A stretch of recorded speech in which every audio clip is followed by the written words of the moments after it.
نیت پہ ہی تو آپ کے ہر عمل کا دارمدار ہے۔ یہی تو وہ چیز ہے جو آپ کسی کو دکھا نہیں سکتے، جس میں دکھاوا شامل نہیں کیا جا سکتا۔ اس کو بس آپ اور آپ کا رب ہی جانتے ہیں۔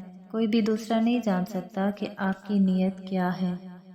آپ کا عمل تو سب دیکھ سکتے ہیں مگر نیت نہیں، اس لیے تو آپ کا ہر عمل آپ کی نیت کا محتاج ہے۔ نیت خالص ہوگی تبھی اللہ سبحانہ وتعالیٰ نے اس عمل کو قبول کرنا ہے، ورنہ اگر آپ کی نیت میں اخلاص نہیں ہے، آپ کی نیت میں خالص اللہ کی رضا شامل نہیں ہے، آپ اگر دکھاوے کے لیے عمل کر رہے ہیں، آپ نے لوگوں کو امپریس کرنا ہے، آپ نے اپنے ذاتی مفاد کو دیکھتے ہوئے کوئی عمل کرنا ہے، تو یقین جانیے آپ پہاڑ کے برابر بھی اعمال لے کر جائیں گے نا تو وہ رائے گاؤں ہو جائیں گے۔